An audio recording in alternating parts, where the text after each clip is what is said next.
नमस्कार, स्वागत है न्यूज 21 में। मैं हूं आपके साथ हर्षदा। सबसे पहले बुलेटिन की शुरुआत करेंगे कोटा से, जहां भगवान परशुराम जी के प्राकट्य महोत्सव के अवसर पर सर्व ब्राह्मण समाज द्वारा कोटा में निकाली गई शोभा यात्रा का बीजेपी जिलाध्यक्ष राकेश जैन सहित कार्यकर्ताओं ने पुष्प वर्षा कर स्वागत अभिनंदन किया। शोभा यात्रा में भव्य झांकियां, बैंड बाजा, अखाड़े और विभिन्न सांस्कृतिक प्रस्तुतियां आकर्षण का केंद्र रही। पूरे मार्ग पर जगह जगह श्रद्धालुओं के लिए जलपान एवं विश्राम की व्यवस्था भी की गई थी। कोटा से कामिंदु जोशी की रिपोर्ट।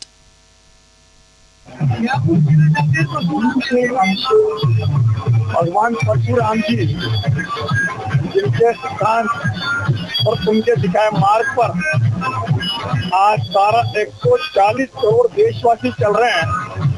परशुराम जी के जो सिद्धांत है, सबकी मदद करो, सबका सहयोग करो, परोपकार करो और दीन दुखी की सहायता करो, ये मुख्य जो सिद्धांत परशुराम जी के थे, आज पूरा सिर्फ भारत ही नहीं अभी जो पूरा विश्व परशुराम जी के दिखाए मार्ग पे चल रहा है।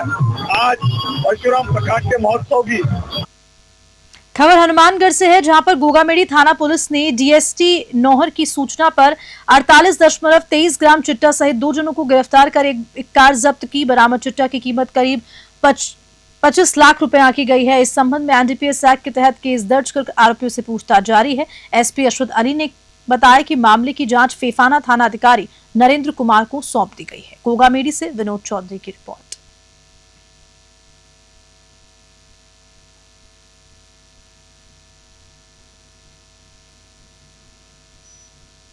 खबर हनुमानगढ़ के रावतसर से, जहां पुलिस थाने में समाप्त हुई सीएलजी की बैठक।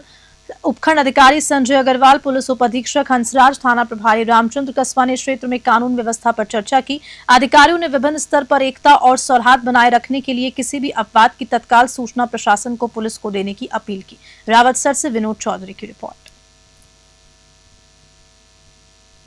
आज थाना रावतसर पर जो पहलगाम में आतंकवादी हमला हुआ है, उसके संदर्भ में जो अपने यहाँ पर भी कुछ ऐसी घटना घटित हो या संदिग्ध कोई यहाँ ना आए, इसके लिए जागरूकता करने के लिए सीएलजी मीटिंग ली है या डिफरेंट स्टेक होल्डर्स है, उनके साथ ये मीटिंग की है।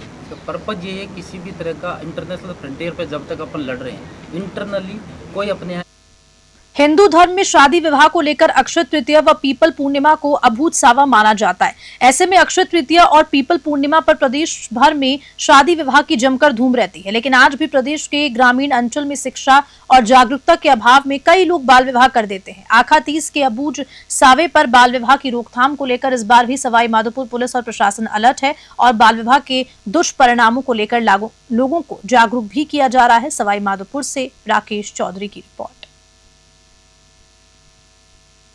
समिति से जुड़े रहे हो और आखा तीज पे विशेषकर अभूत सावा माना जाता है और इस पे बाल विवाह की संभावनाएं काफ़ी रहती है।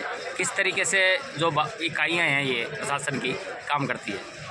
जो बाल विवाह एक सामाजिक कुरीति है, हालांकि प्रशासन और राज्य सरकार और जिला प्रशासन इसको रोकने में पूर्ण तत्परता दिखाता है। यहाँ पे नोडल अधिकारी के रूप में उप जिला कलेक्टर महोदय को नियुक्त किया हुआ है। इसके साथ ही प्रत्येक ग्रामीण क्षेत्रों में भी विभिन्न एनजीओ के द्वारा समाज कल्याण विभाग के द्वारा जागरूकता मुहिम चलाई जाती है।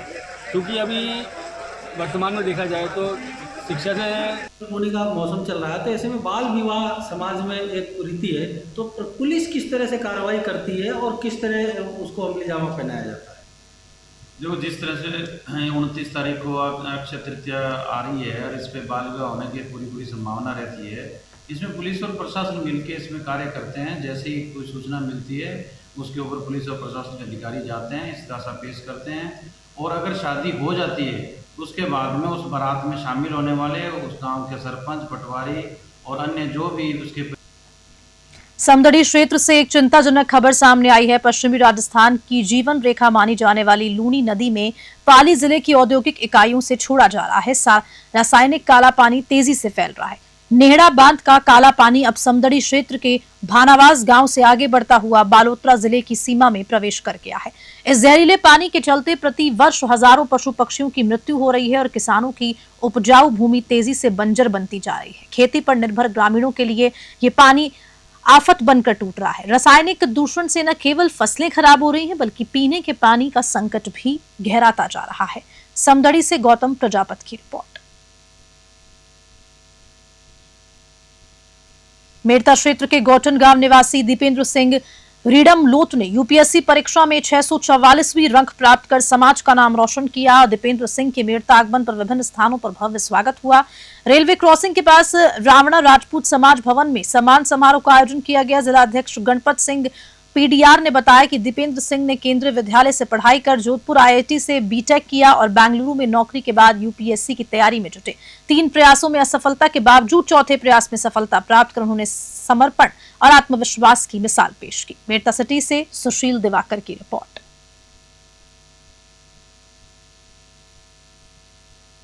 राष्ट्रीय मानवाधिकार संगठन में प्रदेश सचिव बनाए जाने पर बांदीकुई के वेद प्रकाश सोनी उर्फ बंटू भाई का शहर के दर्जनों प्रबुद्धजनों और सामाजिक कार्यकर्ताओं सुरेश आशीवाल, राम अवतार सोनी, जितेंद्र जागीदार, योगेश बना आदि ने भव्य स्वागत किया। बांदीकुई से विशंबर जांगिड़ की रिपोर्ट।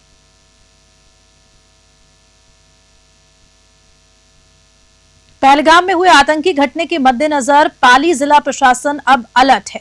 जिला कलेक्टर एलएन मंत्री व पुलिस अधीक्षक चूनाराम जाट के निर्देशन में पूरे जिले में सुरक्षा व्यवस्था चाक चौबंद की गई। सोजत सिटी मोड़, भट्टा सर्कल, नेशनल हाईवे सहित जिले के प्रमुख स्थानों पर भारी पुलिस जाब्ता तैनात किया गया। सड़क मार्ग से गुजरने वाले सभी वाहनों की सघन जांच की जा रही है।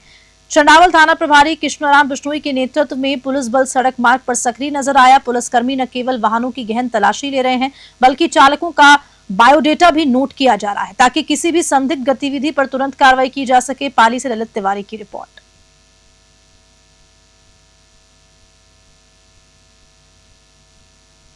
नागौर में जमीन के सीमांकन को लेकर विवाद गहराता जा रहा है। हरिजन समुदाय के एक कुएं के नाम दर्ज भूमि पर 2 पक्षों के बीच दावा जताए जाने से माहौल तनावपूर्ण बन गया। मामला तूल पकड़ता देख उपखंड अधिकारी कोतवाली थाना पुलिस को मौके पर पहुंचना पड़ा। जानकारी के मुताबिक उक्त भूमि पर वाल्मीकि समाज के पदाधिकारी और बड़ी संख्या में युवा एकत्रित हो गए थे। वहीं दूसरी ओर एक अन्य पक्ष ने भी उस जमीन पर अपना अधिकार जताया। फिलहाल पुलिस ने दोनों पक्षों को समझाइश कर शांत करा दिया और मामले की जांच जारी है। स्थानीय लोगों ने जल्द से जल्द जमीन की स्थिति स्पष्ट करने की मांग की है। नागौर से मोहित रांकावत की रिपोर्ट।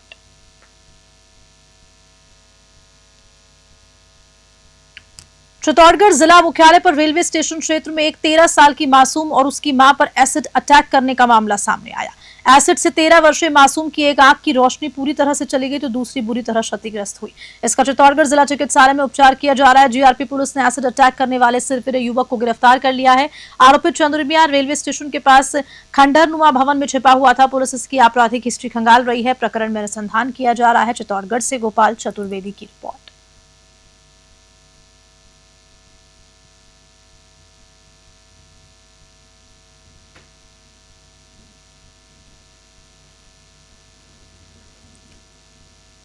विजयनगर में बहुचर्चित भूमि खसरा नंबर 608/38 को लेकर नगर पालिका ने एक बड़ा कदम उठाया और सोमवार को पालिका कर्मचारियों ने इस जमीन पर नगर पालिका संपत्ति का बोर्ड लगाकर स्पष्ट कर दिया है कि ये भूमि सरकार की है। लंबे समय से विवादों में घिरी इस जमीन को लेकर पालिका ने आखिरकार अपना दावा ठोक ही दिया। मौके पर पहुंचे पालिका अधिकारियों ने बताया कि ये कार्रवाई पूरी तरह से नियमों के तहत की गई और किसी भी प्रकार के अवैध कब्जे को अब बर्दाश्त नहीं किया जाएगा कि इस भूखंड पर भगवान परशुराम की एक पुरानी मूर्ति भी स्थापित है। लोगों के कहे अनुसार ये वर्षों से यहाँ मौजूद है। इस कार्रवाई के बाद इलाके में हलचल तेज हो गई है। विजयनगर से गौरव व्यास की रिपोर्ट।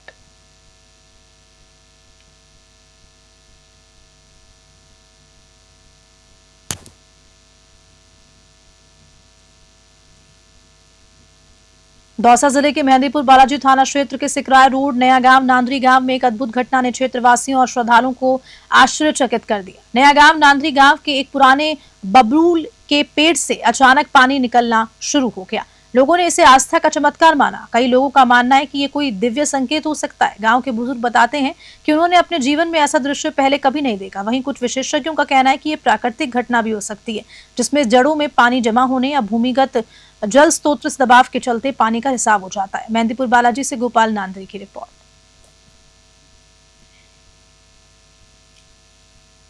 मंथन फाउंडेशन इकाई बहरोड व महिला इकाई द्वारा कस्बे के पंचमुखी हनुमान मंदिर परिसर में आपके लिए व्यर्थ पर दूसरों के लिए जरूरी कैंपेन का आयोजन किया गया। कार्यक्रम संयोजक रोहित कुमार जैन व रेखा अग्रवाल ने बताया कि कार्यक्रम में घरों में निकलने वाले पहनने योग्य कपड़े, खिलौने, बर्तन, जूते, शॉल, स्वेटर्स, बैग इत्यादि सामग्री एकत्रित की गई और पंचमुखी हनुमान मंदिर सेवा समिति द्वारा संचालित निःशुल्क भोजन व्यवस्था के लाभान्वित लगभग 200 जरूरतमंद लोगों को ये सामग्री वितरित की। गौरतलब है कि मंथन फाउंडेशन द्वारा गत 10 वर्षों से ये अभियान जारी है, जिसमें अब तक सैकड़ों परिवार लाभान्वित हो चुके हैं। नारायणपुर से भारत शर्मा की रिपोर्ट।